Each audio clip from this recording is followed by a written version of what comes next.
dia, amigos e amigas aqui do canal Dica de hoje. Hoje é sábado, dia que a gente fala um pouco mais sobre macroeconomia. E nesse vídeo de hoje eu vou trazer para vocês as últimas estatísticas que saíram aqui com relação à economia brasileira. E o que eu posso adiantar aqui nessa parte introdutória é que continuam vindo muito bons os números da economia brasileira, até de forma estranha, se descolando um pouco do exterior, e é sobre esses dados que a gente vai tratar nesse vídeo de hoje. Então curtam já o vídeo, se inscrevam no canal, avisem os amigos e a gente já começa depois da vinheta.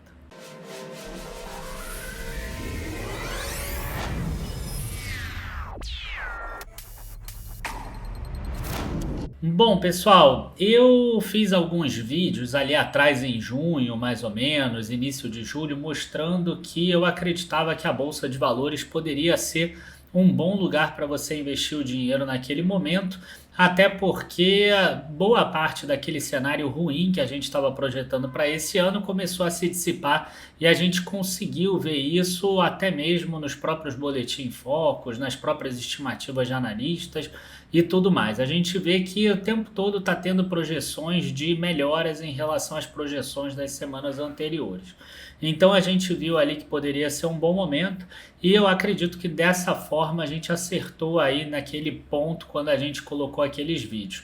E a gente também fez alguns vídeos mostrando das dificuldades que existem no globo hoje, né? E a gente fez um vídeo, por exemplo, sobre a seca lá na Europa e todos os desdobramentos que isso pode trazer, inclusive trazendo a inflação na parte de energia, na parte de combustível e na parte de alimentos, principalmente, que poderia afetar o Brasil.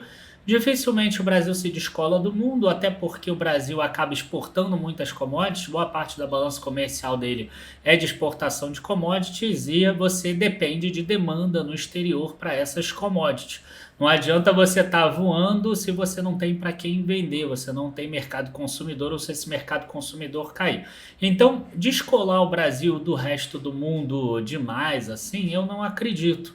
Mas é bom a gente ver que o Brasil está conseguindo criar um colchão de reserva, de amortecimento, pelo menos nesse período, porque se vier alguma coisa pior, né, se vier algum evento aí de mercado que faça voltar a subir a inflação ou qualquer coisa do gênero, o Brasil já está pelo menos um pouco mais protegido do que estava 6 meses atrás, 8 meses atrás.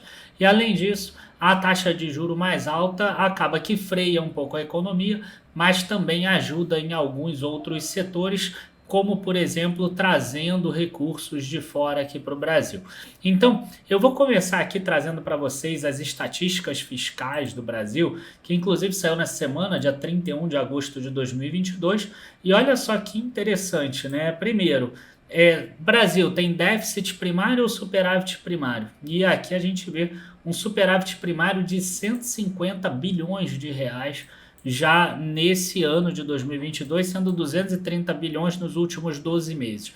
Normalmente, em dezembro, a gente tem um déficit, porque aí é quando paga 13º, de funcionários, servidores, de aposentados, de pensionistas, então acaba tendo um gasto maior. Então, dezembro normalmente vem déficit, mas a gente vê aqui que mesmo pegando um mês de dezembro do ano passado, a gente ainda tem um acumulado de 230 bilhões.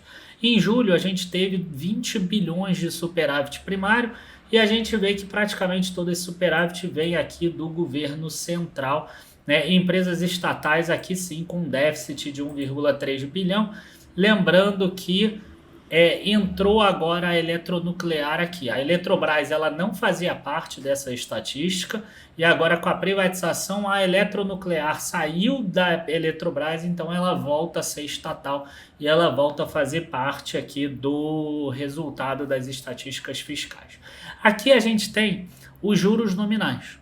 Por quê? Porque o resultado primário, eu não sei se algumas pessoas sabem disso, mas quando a gente fala de resultado primário, a gente está falando de arrecadação federal menos gastos do governo, excluindo o pagamento de juros. Mas, na verdade, o pagamento de juros ele existe, né? Então, o governo ele faz o pagamento de juros.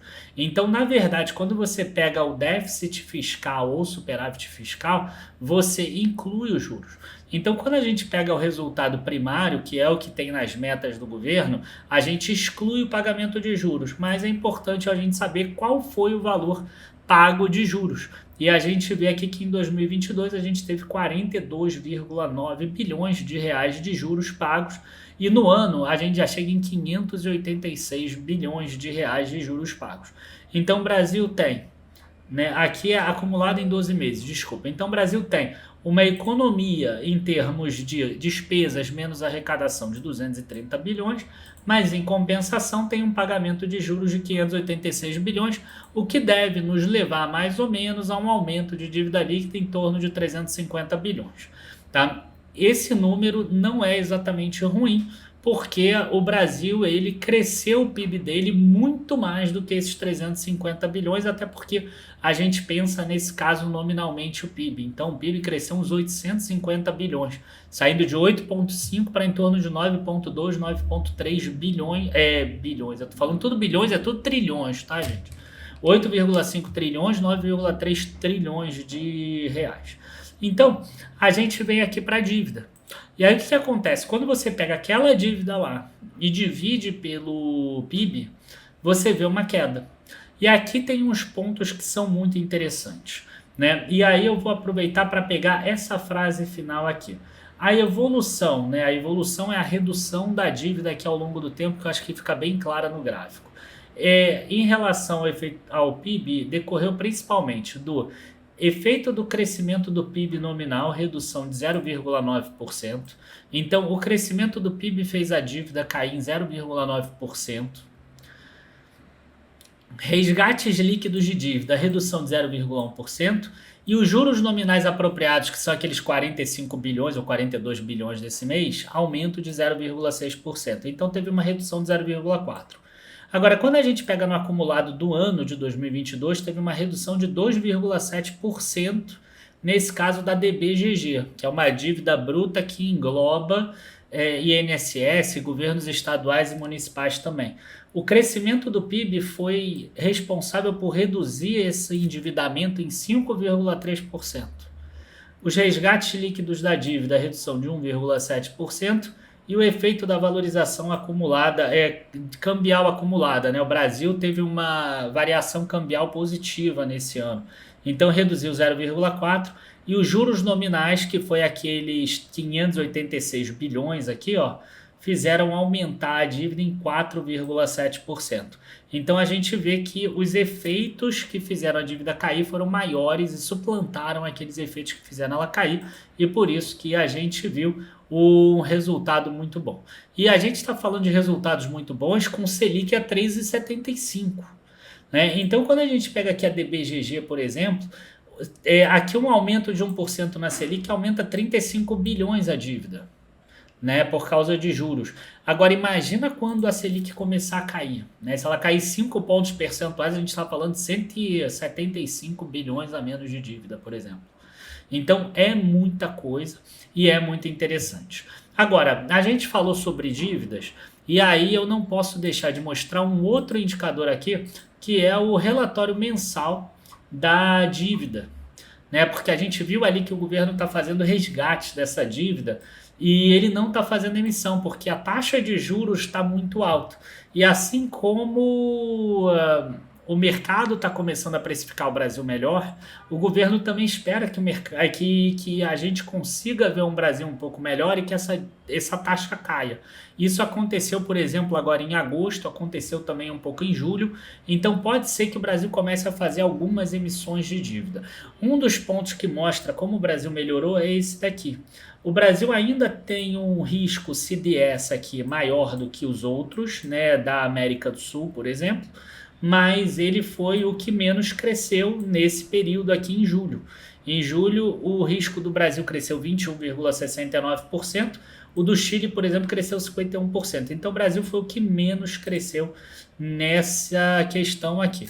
E ao final de julho, a gente já começa a ver taxas menores. Se você olhar aqui em julho tinha 13,04, 13,47, 13,61 e aí já começa a cair aqui no final. E você vê que isso acontece também, inclusive nas taxas IPCA mais de 5 anos e IPCA mais de 40 anos também. Então tinha uma alta e teve uma queda. Agora em agosto já caiu muito mais do que isso. E aí o que, que a gente vê aqui? A gente vê que nesse ano daqui, não sei se vocês conseguem observar isso nesse gráfico, mas o Brasil está com um resgate, né, de 136 bilhões de reais. Ou seja, uma emissão líquida negativa de 136 bilhões. A dívida brasileira ela é composta de emissões de dívidas, de resgate de dívida e de juros que são incorporados. Então você tem aquelas emissões, que é a dívida que você coloca, e você tem o resgate, aquilo que você tem que pagar. Então se você tem um título do Tesouro Direto, que ele vence dia 1º de janeiro de 2023, dia 1º de janeiro de 2023 o governo tem que pagar todo mundo que está ali, então ele tem um resgate. Então nos vencimentos de título você tem resgate. Tá? E aí, nesse ano o Brasil tem esse número aqui negativo de 136 bilhões. Isso não significa que a dívida caiu. Tá? A dívida, inclusive, subiu de 5,6 trilhões para 5,8 trilhões de reais. Né? Mas o Brasil teve o quê? Se a gente volta lá na estatística, a gente teve aqui 586 bilhões de juros, menos 230 bilhões de economia, 350 milhões. Vai chegar a um valor próximo. 350 milhões, menos 136 milhões que ele resgatou mais do que emitiu de dívida, 220 bilhões. E a gente vai ver aqui que a dívida subiu 190 bilhões.